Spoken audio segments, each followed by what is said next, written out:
Belanda tuh nggak bisa begitu kalau nggak ada Indonesia. Mana bisa. Sekarang Belanda baik-baikin Indonesia. Ya gitu, memang harus lah. Dia banyak bener yang bagaimana bisa berkembang ibu kota mereka itu. Bagaimana Inggris tuh bisa berdiri begitu. Waktu mereka rampok Yogyakarta. Wah. Terus istilahnya Habib-Habib bagaimana sekarang dapat perlakuan khusus. Sekarang di Indonesia sampai bekas tisunya orang sampai nyembah-nyembah gitu. Wah, iya.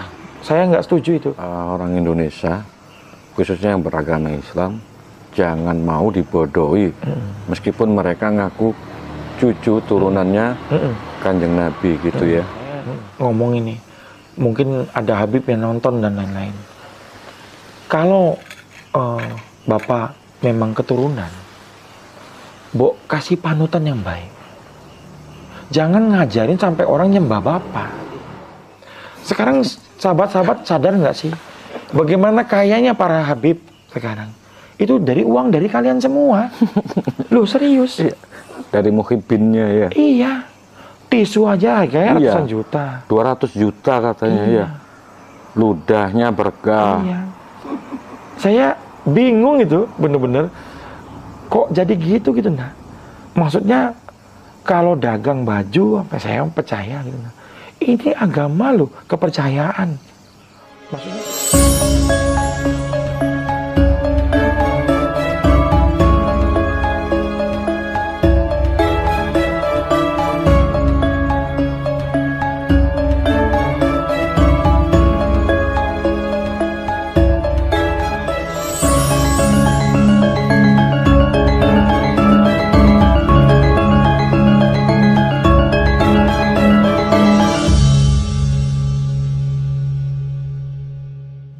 saya kapan itu nonton YouTube seorang keturunan dari Yaman, Habib siapa gitu.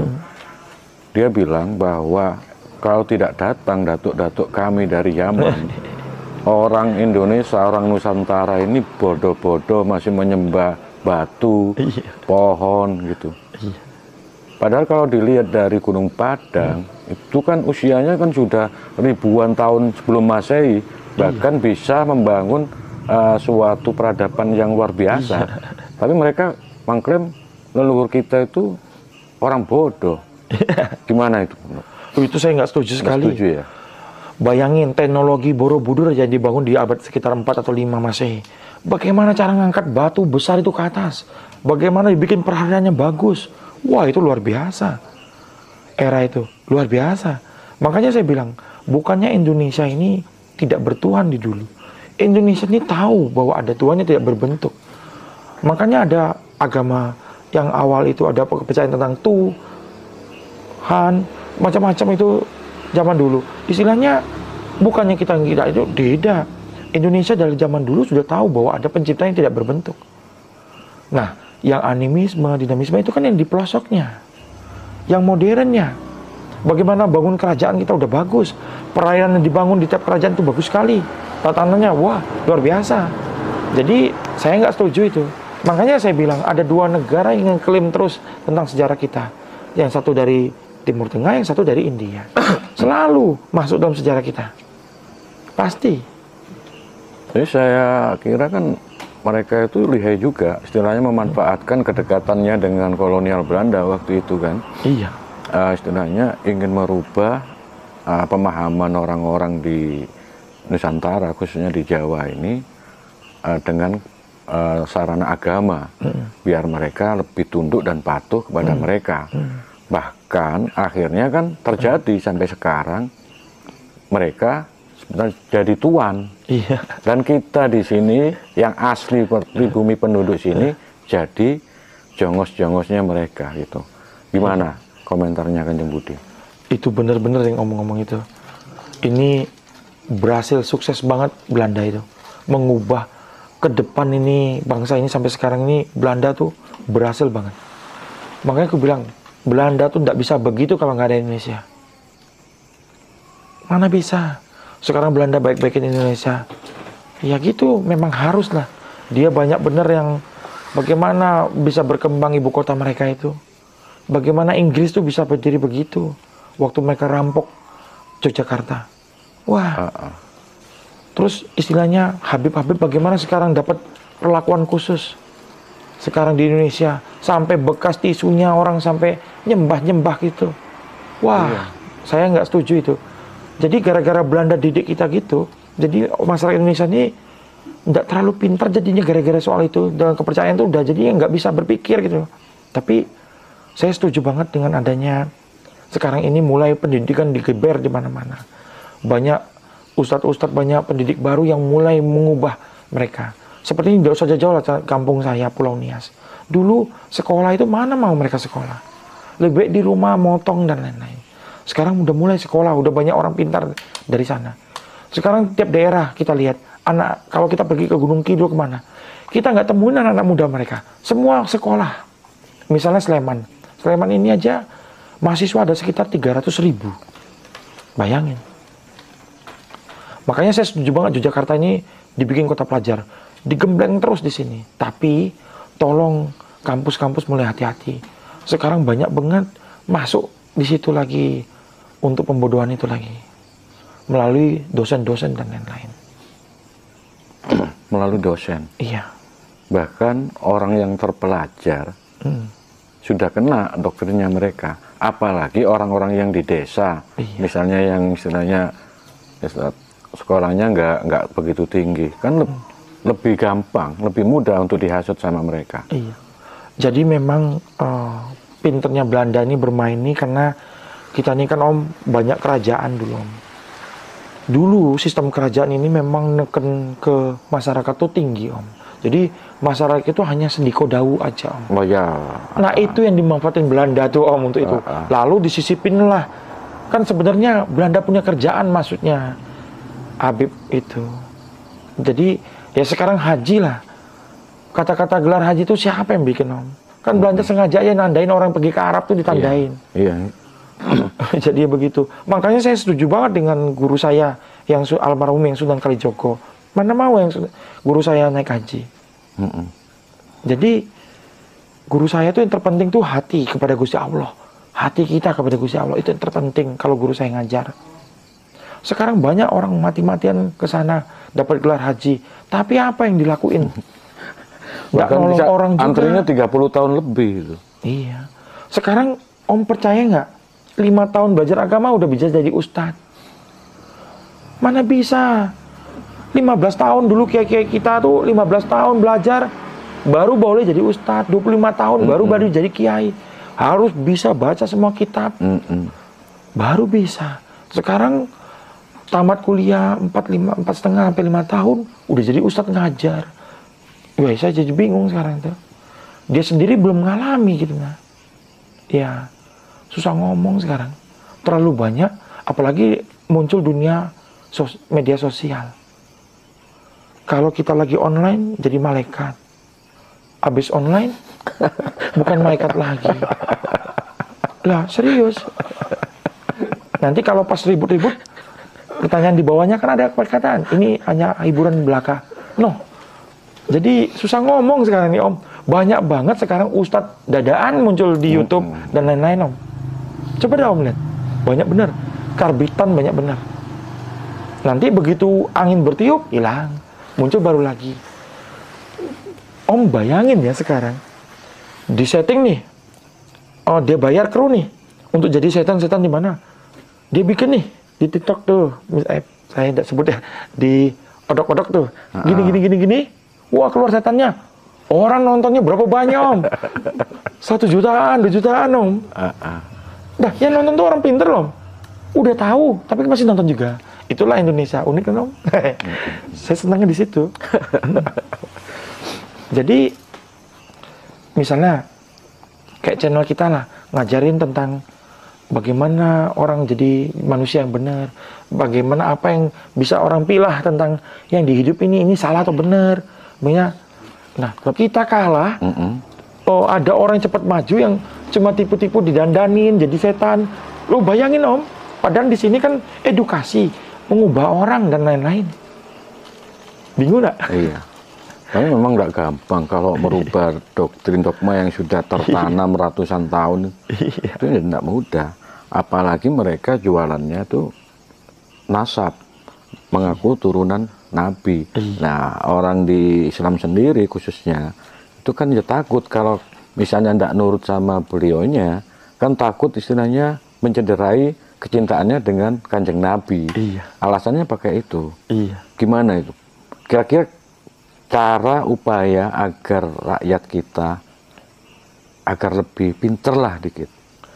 Kalau saya sekarang, kalau misalnya orang datang ke saya tentang agamanya alim dan lain-lain, saya mulai ubah pola pikirnya. Saya lariinnya Gusti. Jadi saya bikin mereka untuk mendahulukan Gusti Allah. Selalu Gusti Allah. Selalu Gusti Allah. Nah, itu bisa aman. Kalau mereka mulai pola pikirnya kembali, kan sebenarnya Kanjeng Nabi itu ngajarin tentang mendekat kepada Gusti Allah. Itu yang sebenarnya Kanjeng Nabi ajarin. Cuma orang kan sekarang berpikirnya beda. Karena mereka, memang kita sangat hormat banget, saya hormat banget sama Kanjeng Nabi, panutan saya. Tapi keturunan ke bawahnya, saya tidak begitu. Karena mereka bukan Nabi, gitu. Jadi saya biasa dorong mereka kepada Gusti. Dahulukan Gusti. Dulu guru saya bilang, kalau kamu baca Quran, gunakan hatimu. Dulu saya nggak ngerti. Kenapa ya? Ternyata saya baru tahu. Tidak semua orang yang baca Quran, tidak semua orang yang rajin sholat, itu hidupnya benar. Makanya guru saya bilang, gunakan hati. Jadi gampang kok, lihat aja hidupnya. Kalau hidupnya bagus, luar biasa. Cahayanya keluar, luar biasa. Gitu, Om. Jadi sekarang ini memang gimana ya, Om? Ya. Jadi harusnya sekarang orang Indonesia, khususnya yang beragama Islam, jangan mau dibodohi. Meskipun mereka ngaku cucu turunannya Kanjeng Nabi gitu ya. Karena apa ya? Padahal di istilahnya di data secara nasab dari kitab, bahkan tes DNA aja mereka juga yang tidak berani gitu. Iya. Kalau mereka itu memang betul-betul ngaku turunan Kanjeng Nabi, seharusnya mereka juga ya mau dengan rela. Iya. Kalau saya, Om, saya ngomong ini, mungkin ada Habib yang nonton dan lain-lain. Kalau Bapak memang keturunan, Bo, kasih panutan yang baik. Jangan ngajarin sampai orang nyembah Bapak, mentuhankan Bapak gitu. Kita ini semua kan nyembah ke Gusti. Kalau memang keturunan, belajar dari bagaimana cara hidup Kanjeng Nabi. Kalau misalnya kita nih, para masyarakat yang sekarang ini terpengaruh oleh Habib-Habib yang sekarang, Anda harus tahu, nyembah itu kepada Gusti. Jadi janganlah, mereka tuh manusia juga gitu nah. Mau ngomong mereka keturunan dan lain-lain, mereka juga manusia. Ujung-ujungnya kecuali kalau mereka tidak makan nasi lagi, tidak naik mobil mewah lagi gitu nah. Sekarang sahabat-sahabat sadar nggak sih bagaimana kayanya para Habib sekarang? Itu dari uang dari kalian semua. Loh serius? Dari muhibbinnya ya. Iya. Tisu aja harganya ratusan juta. 200 juta katanya ya. Ludahnya berkah. Iya. Saya bingung itu bener-bener. Kok jadi gitu nah. Maksudnya kalau dagang baju, saya percaya gitu nah. Ini agama loh, kepercayaan. Maksudnya jalan kita bagaimana kepada mengenal Gusti Allah. Kok jadi begitu gitu nah. Makanya waduh, jujur ya, janganlah kayak gitu nah. Mulailah sadar. Nenek moyang kita ini dulu orang pinter. Cuma gara-gara ada penjajah ini dengan dimasukin kayak gini, jadinya kayak gini. Dibelokkan. Iya. Jadi jujur ya, ini penjajahan maksudnya. Melalui ideologi. Anda orang Indonesia. Anda darah Indonesia. Anda makan di Indonesia. Anda hidup di Indonesia. Cintailah Indonesia. Setuju. Iya. Sekarang udah lebih kuat daripada Belanda. Jujur. Iya, memang kalau lihat berita itu kita itu miris juga. Mereka ngakunya cucu Kanjeng Nabi, tapi dalam caranya berdakwah, mereka istilahnya teriak-teriak, ngotot-ngotot, ngajak kelahi, itu kan yang tidak mencerminkan sama sekali. Kanjeng Nabi orangnya santun, lembut, penuh dengan keindahan. Iya. Nah gitu. Ini kan memang salah satu untuk memotong biar kita tidak tidak mengenal dengan leluhur kita. Kita dipotong budaya kita, biar kita jauh dari budaya kita. Sebagai seorang spiritualis, kira-kira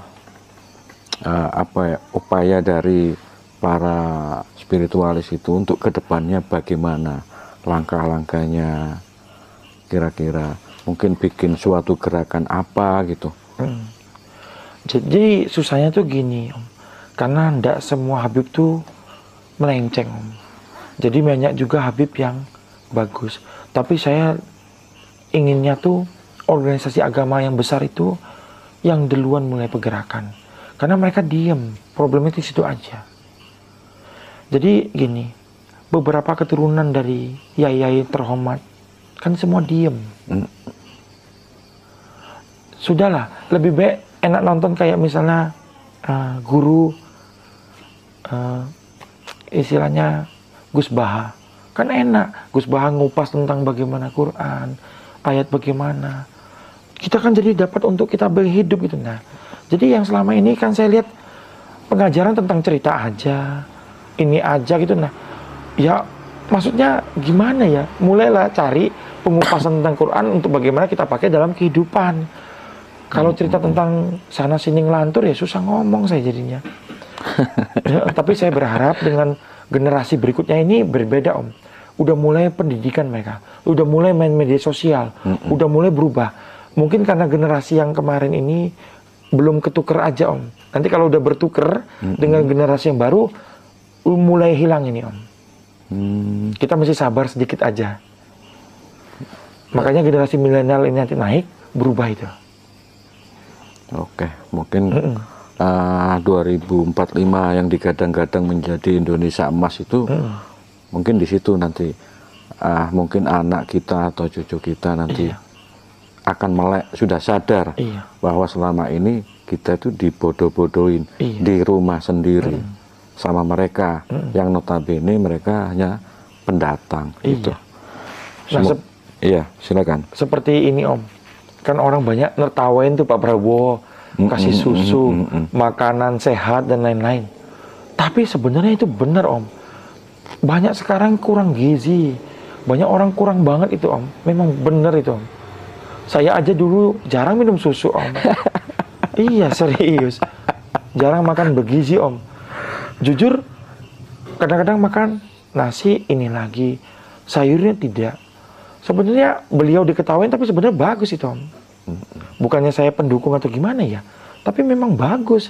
Generasi baru tuh harus bergizi. Daripada uang itu lari ke istilahnya proyek besar dikorupsi, akhirnya proyek kecil. Kan banyak yang gitu. Kayak misalnya Pak Jokowi, orang teriak-teriak nih jalanan, kok bangun tol gini, ini. Wah, jujur ya, saya kan sering kemana-mana, saya nikmatin bener ada tol sekarang. Nggak macet-macetan kayak dulu, serius. Serius, bener-bener. Jalanan jadi lebih gampang gitu. Nah, ini tol Jogja mau jadi lebih gampang lagi nanti. Oke, tadi Kanjeng Budi kan bilang bahwa sebenarnya Kanjeng Nabi itu dulu mengajarkan kita untuk istilahnya mendekat, mengenal kepada Tuhan, kepada Gusti. Iya. Nah, sebagai seorang spiritualis dan istilahnya mempelajari ilmu Jawa juga, saya ingin minta pendapatnya Kanjeng Budi. Konsepnya ketuhanan, ketauhidan dalam ilmu Jawa itu kayak apa? Nah, kebetulan saya tidak masuk ke ilmu Jawa. Jadi saya nggak berani kupas. Karena ada beberapa pengertian yang dalam. Sampai sekarang pun agak berbeda di tiap beberapa pengupas di ilmu Jawa. Karena ilmu Jawa itu, Om, ada macam-macam penghayat. Itu berbeda. Jadi saya nggak berani kupas karena tiap penghayat itu berbeda, Om, masuknya.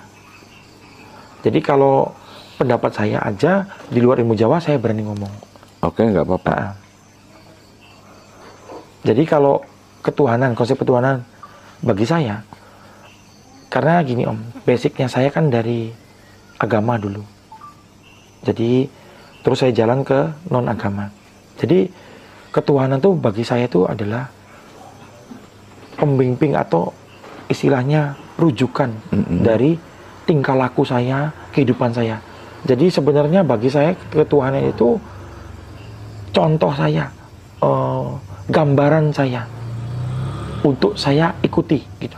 Kalau enggak saya akan susah dalam kehidupan untuk melangkah menjadi baik. Itu konsep Tuhan bagi saya. Jadi Tuhan itu adalah contoh kehidupan yang untuk saya jalani. Baik perintah, apa yang dalamnya itu untuk saya jalani. Di luar dari apa itu Tuhan, apa itu bentuk Tuhan, bagaimana. Jadi bagi saya Tuhan itu adalah sebuah contoh bagi saya untuk hidup jadi manusia. Untuk menjadi manusia. Manusia seutuhnya. Iya. Seperti salah satu di konsep ilmu tauhid itu kan ada laisa kamitslihi syai'un. Itu sebenarnya sama dengan di Jawa, tan keno kino yongopo. Jadi sebenarnya Tuhan itu tidak bisa digambarkan, tidak bisa diimajinasikan kayak apa modelnya, bentuknya gitu. Seperti misalnya sebagai ini sangat populer di kalangan Jawa, seperti suruh mencari galie kangkung, untuk mencari intinya kangkung. Itu kan sebenarnya tidak ada, kangkung kan kosong. Kalau menurut Kanjeng Budi yang basicnya dari agama tadi, apakah dari agama juga ada kesamaan untuk konsep yang tadi itu, masalah ketuhanannya juga? Kalau konsep Jawa dengan konsep agama memang berbeda, pasti berbeda. Nah, yang repotnya ini, saya ini juga berasal dari fisika kuantum. Jadi kalau di fisika kuantum memang ada satu konsep tuh tidak ada ketuhanan, tapi hanya ada partikel. Jadi beberapa konsep agama kan kalau yang tadi kan kosong dan lain-lain, tidak berbentuk, memang benar. Tapi dalam konsep agama, walaupun tidak berbentuk, tapi ada sebuah penampakan yang disebut cahaya. Nah, cahaya itulah yang membuat saya berjalan dalam kehidupan ini. Nah, kalau dalam kuantum yang saya pelajari, itu partikel yang tidak diketahui itu memang ada. Berbentuk sebuah partikel energi. Bisa ditangkap oleh kamera tertentu dan lain-lain. Cuma mereka belum tahu partikel ini apa dan dari mana. Itu aja yang jadi problem. Lalu ada peneliti datang berembuk kepada saya, sebenarnya partikel cahaya itu apa? Nah, kalau di ilmu Jawa kan tidak ada rincian lagi soal itu. Tapi di dalam fisika kuantum dan di dalam ilmu agama itu ada rinciannya soal itu. Misalnya, kalau kita mengikuti dari agama, dari Taurat sampai ke sini, kan yang tak berwujud tadi ada nama. Yang nama yang tidak ada huruf hidupnya. Dan dia ada gambaran di balik itu. Nah, yang saya alami pribadi dalam penglihatan saya, itu ada cahaya di dalam cahaya.